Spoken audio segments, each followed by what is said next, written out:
Hello everyone, कैसे हैं आप सभी। आई होप आप सभी अच्छे होंगे, मैं भी अच्छी हूँ। तो फ्रेंड्स, आज हम लेकर आए हैं सोशल साइंस के हिस्ट्री से क्वेश्चंस जो और ये सारी इंपॉर्टेंट क्वेश्चन है फ्रेंड्स। तो ये जो भी हमारे बीपीएससी के एग्जाम्स होने वाले, अब हम लोग अपने प्रिपरेशन में लग जाएंगे फ्रेंड्स। तो चलिए बिना समय गवाए हम अपनी हिस्ट्री के जो मोस्ट इंपॉर्टेंट क्वेश्चन है उस पर नज़र डालते हैं। और ये सारे क्वेश्चन हमारे एग्जाम में से, इसमें से तो आधे ही क्वेश्चन आने ही वाले हैं। तो चलिए स्टार्ट करते हैं और बने रहिएगा हमारे वीडियोज़ में अंतिम तक। और अगर आप लोग हमारे चैनल पर नए हैं तो सब्सक्राइब करना मत भूलिएगा और बेल आइकन प्रेस कर दीजिएगा। तो चलिए स्टार्ट करते हैं। हमारा फर्स्ट क्वेश्चन है, बिंबिसार का समकालीन राजवैद्य जिसे उसने महात्मा बुद्ध की सेवा में भेजा था वो थे कौन? जीवक।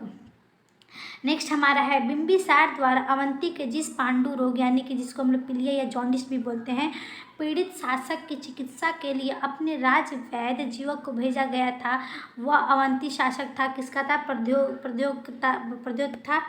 नेक्स्ट हमारा क्वेश्चन है, 493 ईसा पूर्व में बिंबिसार की हत्या कर मगध की राजगद्दी पर कौन बैठा था? तो वो थे अजातशत्रु। नेक्स्ट हमारा, अजातशत्रु का उपनाम क्या था? वो कुनिक। अजातशत्रु किस धर्म का अनुयायी था? तो जैन धर्म का था। 461 ईसा पूर्व में अजातशत्रु की हत्या कर मगध की गद्दी पर कौन बैठा था? तो वो बैठा था उदयन।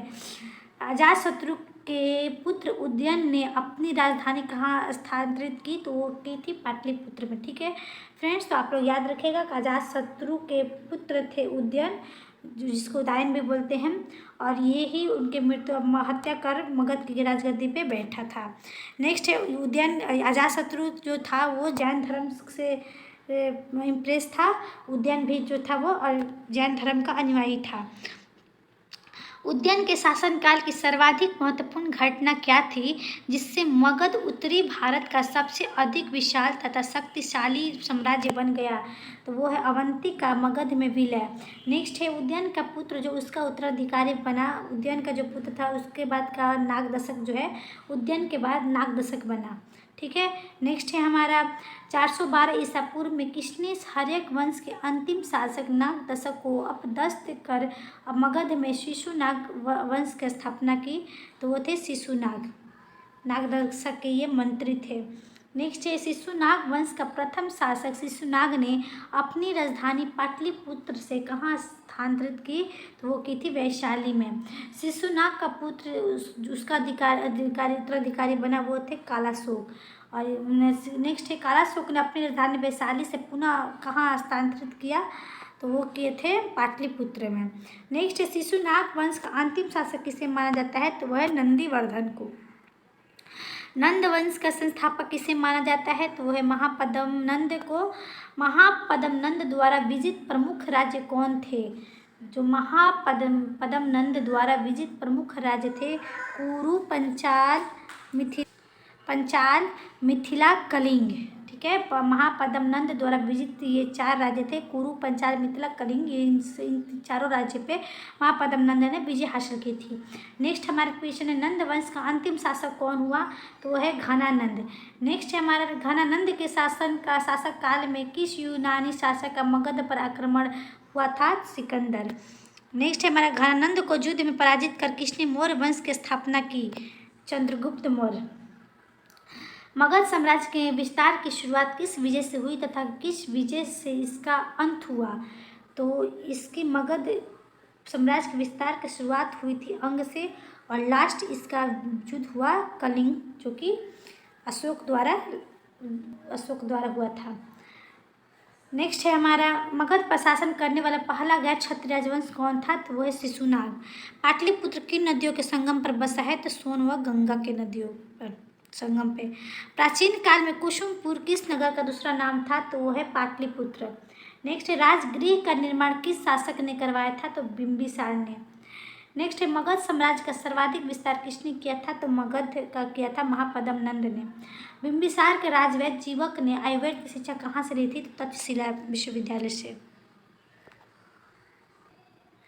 सिकंदर का जन्म कब हुआ था और ये किनके पुत्र थे? तो सिकंदर का जन्म हुआ था 356 ईसा पूर्व में, और ये फिलिप द्वितीय का पुत्र था। नेक्स्ट है हमारा, फिलिप द्वितीय कहाँ का शासक था? तो मकदूनिया का था। मकदूनिया। फिलिप द्वितीय की मृत्यु के बाद कितने वर्ष की अल्प आयु में सिकंदर महान मकदूनिया का शासन बना था? तो वो 20 वर्ष की आयु में। सिकंदर ने भारत विजय अभियान कब शुरू किया? तो वो किए थे 326 ईसा पूर्व में। सिकंदर महान का मुख्य सेनापति कौन था? तो वह सेल्यूकस निकेटर। सिकंदर महान के भारत आक्रमण के समय उत्तर भारत पर किस वंश का शासन था? उस समय वहाँ का शासक कौन था? तो सिकंदर महान भारत के आक्रमण जो किया था भारत पे, उस समय पुरु वंश का शासन था और वहाँ का शासक था पोरस। पोरस पे सिकंदर ने आक्रमण किया था। पोरस और सिकंदर के बीच हुए युद्ध को किस नाम से जाना जाता है? तो वो है हाइडेस्पीस का युद्ध है। हाइडेस्पीस का भारतीय नाम क्या है? झेलम या बितस्ता। सिकंदर अपने द्वारा विजित भारतीय प्रदेशों को अपने किस सेनापति को सौंपकर वापस यूनान के लिए प्रस्थान किया? यानी कि सिकंदर अपने द्वारा मतलब जो राज्य जितने भी राज्य जीते थे वो किस सेनापति को दिया और उसको देकर वो वापस अपने जन्मभूमि पे यानी कि यूनान प्रस्थान कर गए, वो थे सेल्यूकस को देकर। नेक्स्ट, सिकंदर के अकाल मृत्यु के बाद बेबीलोन का राज्य किसे दे दिया गया? तो वो है सेल्यूकस निकेटर को। नेक्स्ट, सिकंदर का आक्रमण नामक ग्रंथ का लेखक कौन है? तो वो है एरियन। नेक्स्ट है अलेक्जेंड्रिया ऑफ दी एराकोसियंस अर्थात आधुनिक कंधार नगर की स्थापना किसने की थी? तो ये भी सिकंदर ने की थी। मौर्य वंश का इतिहास जानने के लिए विदेशी विवरणों में सर्वाधिक महत्वपूर्ण कौन सा है और इसके लेखक कौन है? तो मौर्य वंश का ज़्यादा हम लोग को मिलेगा पता इंडिका बुक में, और इसके लेखक थे मेगास्थनीज। मौर्य साम्राज्य का संस्थापक कौन था? तो वो थे चंद्रगुप्त मौर्य। नेक्स्ट है हमारा चंद्रगुप्त मौर्य का जन्म कब हुआ था और उनकी माता का नाम क्या था? चंद्रगुप्त मौर्य का जन्म हुआ था 345 ईसा पूर्व में और उनकी माता का नाम मूरा था। ठीक है। नेक्स्ट है हमारा चंद्रगुप्त मौर्य ने शिक्षा कहाँ प्राप्त की? तो वो तक्षशिला विश्वविद्यालय में। नेक्स्ट हमारा है तक्षशिला में चंद्रगुप्त के शिक्षक कौन थे जिनकी मदद से उसने एक विशाल सेना तैयार की? वह चाणक्य। राजा बनने के पहले चंद्रगुप्त का पहला अभियान किस राज्य के विरुद्ध जो असफल रहा? वो है मगध। राजा बनने के पहले चंद्रगुप्त का पहला सफल अभियान किस राज्य के विरुद्ध था और इस अभियान में किन्हें पराजित होना पड़ा? तो वो हुआ था, वो राज्य था पंजाब और सिंध, और उसमें यूनानी पराजित हो गए थे। नेक्स्ट हमारा किसके विरुद्ध सफलता ने चंद्रगुप्त मौर्य को संपूर्ण उत्तरी भारत का स्वामी बना दिया? घनानंद को। चंद्रगुप्त मौर्य मगध की गद्दी पर कब बैठा था? 322 ईसा पूर्व में। चंद्रगुप्त मौर्य का राज्याभिषेक किसने किया? तो वो किए थे चाणक्य ने। ठीक है। नेक्स्ट है हमारा सेल्यूकस निकेटर ने चंद्रगुप्त मौर्य के दरबार में किसे अपना राजदूत नियुक्त किया? तो वो थे मेगास्थनीज। चंद्रगुप्त मौर्य प्रारंभ में किस धर्म का अनुयायी था? तो वो ब्राह्मण धर्म का अनुयायी था। चंद्रगुप्त मौर्य ने अपने जीवन का अंतिम समय कौन सा धर्म स्वीकार कर लिया? तो जैन। ठीक है, याद रखिएगा फ्रेंड्स, ब्राह्मण जो था वो प्रारंभिक वो ब्राह्मण धर्म को मानते थे, लेकिन लास्ट में वो जब मृत्यु के कगार पर पहुँचे तो वो जैन धर्म को अपना लिए। नेक्स्ट है हमारा श्रवण बेलगोला में चंद्रगुप्त की मृत्यु कब और किस कारण हो गई? 298 ईसा पूर्व में, और उस समय वो उपवास रखे तो उपवास के कारण उनकी मृत्यु 298 में चंद्रगुप्त मौर्य की मृत्यु हो गई, और वो कहाँ हुई थी? श्रवण बेलगोला में।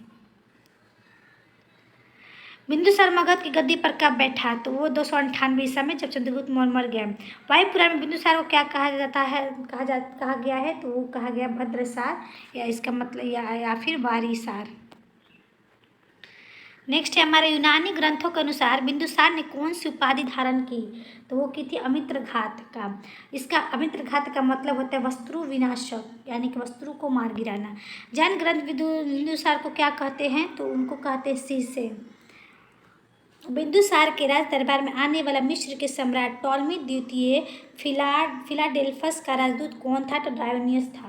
नेक्स्ट है हमारा बिंदुसार के दरबार में आने वाला सीरिया के सम्राट एंटीओकस प्रथम का राजदूत कौन था? तो वो भी डायमकस ही थे। बिंदुसार ने सीरिया के सम्राट के दूत के माध्यम से किन 3 चीज़ों की मांग की थी? बिंदुसार ने सीरिया के सम्राट के दूत के माध्यम से किन 3 चीज़ों की मांग की थी? तो वो 3 चीज़ें थी मीठी मदिरा, सूखी अंजीर और दार्शनिक चीज़ों की मांग की थी। ठीक है, बिंदुसार ने सीरिया के सम्राट के दूत से। नेक्स्ट है हमारा बिंदुसार प्रारंभ में किस धर्म का अनुयायी था, तो अभी हम लोग पढ़े मतलब अभी तो नहीं, उनका चंद्रगुप्त मौर्य का था, वो ब्राह्मण थे स्टार्टिंग में और उन्होंने अंतिम में अपना बौद्ध जैन धर्म अपना लिया। लेकिन बिंदुसार जस्ट इनका अपोजिट है, बिंदुसार भी पहले ब्राह्मण स्टार्टिंग में ब्राह्मण धर्म के अनुयायी थे, लेकिन अंतिम में ये बौद्ध धर्म को अपना लिए। नेक्स्ट है हमारा बिंदुसार बौद्ध धर्म के किस संप्रदाय का अनुयायी था, तो वो था आजीवक संप्रदाय का। बिंदुसार का उत्तराधिकारी कौन हुआ, तो उनके उत्तराधिकारी हुआ अशोक। बिंदुसार की मृत्यु के समय अशोक कहाँ का उपराजा था, तो अवंती का था, जिसको हम उज्जैन के नाम से जानते हैं। अशोक मगध की गद्दी पर क्या बैठा, तो वो बैठा था 269 ईसा पूर्व में। मौर्य साम्राज्य की गद्दी संभालने के बाद अशोक ने कौन सी उपाधि धारण की, तो वो थी देवताओं का प्रिय, यानी कि देवनाम प्रिय। नेक्स्ट है पुराणों में अशोक को क्या कहा गया है, तो अशोकवर्धन। सिहरी ग्रंथ दीप वंश में अशोक को क्या कहा गया है, प्रियदर्शी, यानी कि जो देवताओं का प्रिय होता है। अशोक के किन शिलालेखों में उसका नाम स्पष्ट रूप से अशोक मिलता है, तो वह मास्की व गुर्जरा। नेक्स्ट है हमारा अपने लघु शिलालेखों के अतिरिक्त किस गैर मौर्यकालीन अभिलेख में भी अशोक का नाम मिलता है, तो रुद्रदामन प्रथम का, जो कि जूनागढ़ अभिलेख में है। नेक्स्ट है हमारा अशोक के समय जन साधारण की भाषा क्या थी, तो वो थी पाली। नेक्स्ट अशोक ने किस लिपि को राष्ट्रीय लिपि के रूप में अपनाया, तो वह है ब्राह्मी लिपि को। भारतीय इतिहास का प्रसिद्ध कलिंग युद्ध कब हुआ, यह युद्ध अशोक के राज्याभिषेक के किस वर्ष में हुआ, तो कलिंग युद्ध हुआ था 261 ईसा पूर्व में, और किस वर्ष में, तो 8वें वर्ष में। नेक्स्ट है हमारा कलिंग युद्ध के बाद अशोक ने ब्राह्मण धर्म त्याग कर किस धर्म को अपना लिया, तो वो बौद्ध धर्म को अपना लिए थे लास्ट में अशोक ने। कलिंग युद्ध में जब उसने देखा कि कितने निहत्थे लोग मारे गए, कितने निर्दोष लोग मारे गए, उसी समय इनका अशोक का कलिंग का युद्ध ही लास्ट युद्ध था। उसके बाद से इन्होंने युद्ध त्याग दिए और सत्य और अहिंसा के मार्ग पर चलने लगे। नेक्स्ट हमारा है किस बौद्ध भिक्षु ने अशोक को बौद्ध धर्म की शिक्षा दी और वह कहाँ का रहने वाला था, तो वो बौद्ध भिक्षु थे